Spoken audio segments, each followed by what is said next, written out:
दोस्तों, railway station पर हुआ नमाज का एक बहुत बड़ा करिश्मा, जिसको सुनकर यकीनन आपका दिलो ईमान ताजा हो जाएगा।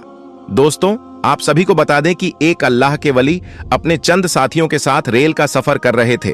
तभी मगरिब का वक्त हो जाता है। दोस्तों, एक स्टेशन पर आकर रेल जो है वो रुकती है। ऐसे में उस स्टेशन के ऊपर वह जो रेल थी चंद ही मिनट के लिए रुकने वाली थी। और हम जानते हैं कि नमाज जो है वह सुकून के साथ पढ़ी जाती है। और दोस्तों, अल्लाह के जो वली थे वह अपने चंद साथियों के साथ प्लेटफार्म पर आए और वहां पर आकर आपने वुजू किया और फौरन ही नमाज की अदायगी में लग गए। आपने इस चीज की परवाह नहीं की कि अगर आप नमाज की अदायगी करेंगे तो ट्रेन भी छूट सकती है। आपका यकीन अल्लाह की जात पर बहुत ज्यादा था, और जब अल्लाह की जात पर यकीन होता है तो अल्लाह ताला गैब से जरूर मदद फरमाता है। जी हाँ दोस्तों, आपको बता देना चाहते हैं कि इधर अल्लाह के जो वली थे उन्होंने नमाज की नीयत को बांधा, और वहीं दूसरी तरफ ट्रेन का जो वक्त था वो वक्त पूरा हो गया। ऐसे में ट्रेन का जो हॉर्न था वह बजना शुरू हो गया। और आपको मालूम है कि ट्रेन का जो हॉर्न होता है वह इसीलिए बजाया जाता है ताकि अगर कोई मुसाफिर प्लेटफार्म पर खड़ा है तो फौरन ही वो ट्रेन में सवार हो जाए, क्योंकि अब ट्रेन जो है वह चलना शुरू हो चुकी है। प्यारे दोस्तों, ऐसे में अल्लाह के वली बेफिक्र होकर के अल्लाह की रजा के लिए नमाज की अदायगी कर रहे थे। ऐसे में दोस्तों, इधर रेलवे मास्टर ने जब इंजन को स्टार्ट किया चलाने के लिए तो दोस्तों वो लाख कोशिश करता रहा, लेकिन ट्रेन जो थी वह 1 इंच भी आगे ना बढ़ सकी। वो ट्रेन मास्टर सच में बहुत ज्यादा हैरान हुआ। वहीं पर एक इंजीनियर था, उसने फौरन ही इंजीनियर से कहा कि तुम जल्दी चेक करो। दोस्तों, उस इंजीनियर ने पूरे तरीके से पूरी ट्रेन को चेक कर लिया, लेकिन उसे कहीं भी कोई भी किसी भी तरह की कोई खामी नजर नहीं आई। अब जो रेलवे मास्टर था वह बहुत ज्यादा हैरान परेशान हुआ कि आखिर यह क्या माजरा है, यानी किसी भी तरह की कोई खराबी नहीं, लेकिन ट्रेन जो है वह 1 इंच भी आगे नहीं बढ़ी। इसी चीज को सोचते हुए वो ट्रेन से नीचे प्लेटफार्म पर उतर आया। ऐसे में दोस्तों, उसकी नजर जो है वह प्लेटफार्म पर चंद लोगों के साथ एक नूरानी बुजुर्ग के ऊपर पड़ी। वह देखते ही बहुत ज्यादा हैरान परेशान हो गया कि आखिर ये कौन लोग हैं जो कि यहाँ पर अपनी इबादत में लगे हुए हैं। ऐसे में दोस्तों, उसने कुछ लोगों से सवाल किया कि क्या यह किसी ट्रेन के मुसाफिर हैं। ऐसे में कुछ लोगों ने बताया कि हाँ, यह इसी ट्रेन के मुसाफिर हैं। ये नमाज पढ़ने के लिए इस रेलवे स्टेशन पर उतरे हैं और ये इस वक्त अल्लाह को राजी कर रहे हैं, नमाज की अदायगी कर रहे हैं। वो जो स्टेशन मास्टर था वो समझ चुका था कि आखिर ट्रेन क्यों आगे नहीं बढ़ रही।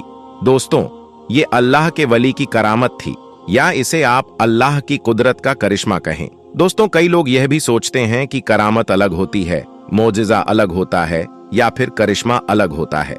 तो मैं आपको बता देना चाहता हूं कि ये तमाम चीजें जो है अल्लाह की कुदरत में ही शुमार की जाती है।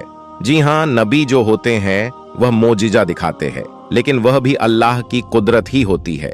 और जो वली होते हैं वह करामत दिखाते हैं, और वह भी अल्लाह की कुदरत ही होती है, लेकिन उनके नाम अलग अलग कर दिए गए ताकि वाजे हो सके कि जो नबी दिखाते हैं उसे हम मोजिजा कहें, और जो अल्लाह के वली दिखाते हैं उसे हम करामत कह सके।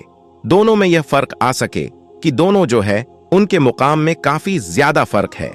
प्यारे दोस्तों, रेलवे मास्टर जो था वह अब बेसब्री से इंतजार कर रहा था कि कब यह नमाज की अदायगी मुकम्मल करेंगे और कब ये ट्रेन में सवार होंगे। कहीं ऐसा तो नहीं कि इन्हीं लोगों की वजह से ट्रेन रुकी हुई हो और इसीलिए ट्रेन स्टार्ट न हो रही हो। दोस्तों, थोड़ी देर के बाद जब अल्लाह के वली ने और साथ ही साथ उनके चंद साथियों ने जब नमाज को मुकम्मल कर लिया, तो ऐसे वक्त में स्टेशन मास्टर जो था वह आपके करीब आया और आकर कहने लगा कि आपका अंदाज और आपकी इबादत को देखकर मैं बहुत मुतासिर हुआ हूं, और यकीनन मुझे पूरा यकीन है कि हमारी ट्रेन इसीलिए स्टार्ट नहीं हो रही क्योंकि आप नमाज की अदायगी कर रहे हैं।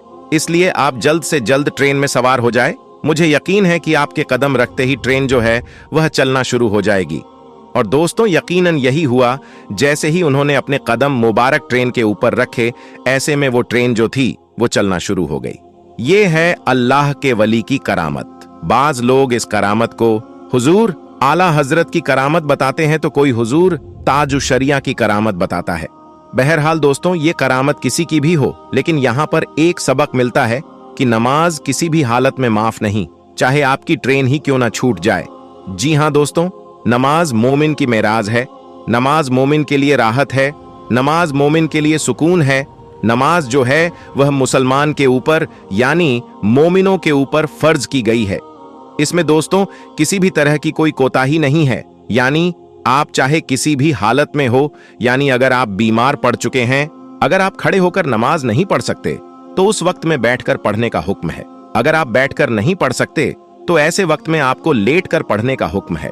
अगर आपकी ऐसी हालत है कि जिस्म का एक भी पार्ट अगर आपका नहीं हिल रहा तो फिर ऐसे वक्त में आपको आंखों के इशारे से नमाज पढ़ने का हुक्म है, यानी नमाज जो है वो किसी भी सूरत में माफ नहीं है।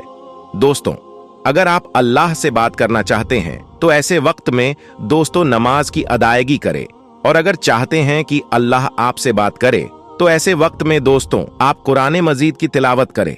दोस्तों, नमाज में यकीनन बड़ी बरकतें हैं। नमाज यकीनन मोमिनों के लिए एक बहुत बड़ा तोहफा है। जी हाँ, यह एक ऐसा तोहफा है जिसे नबियों के इमाम हजरत मोहम्मद मुस्तफ़ा सल्लल्लाहु अलैहि वसल्लम जो है वह अल्लाह से मुलाकात करके लेकर आए हैं, यानी तमाम चीजें जो है वह आपको दुनिया में ही दे दी गई।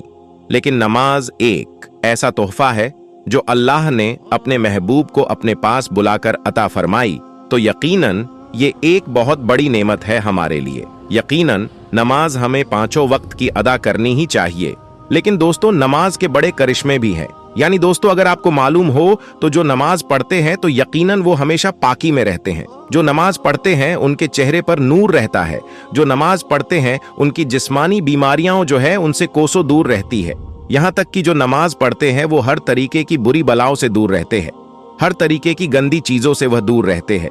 दोस्तों यकीनन नमाज में बड़ी बरकतें हैं। जो पढ़ते हैं उनसे जाकर पूछिए कि नमाज में कितना सुकून है। आज दुनिया वाले दर दर भटकते हैं कि उन्हें थोड़ा सुकून मिल जाए, लेकिन दोस्तों अल्लाह ने फरमाया कि अगर तुम्हें सुकून चाहिए तो नमाज पढ़ो, मस्जिद की तरफ आओ। लेकिन आज का मुसलमान अगर बात की जाए इन तमाम ही चीजों से कोसों दूर है।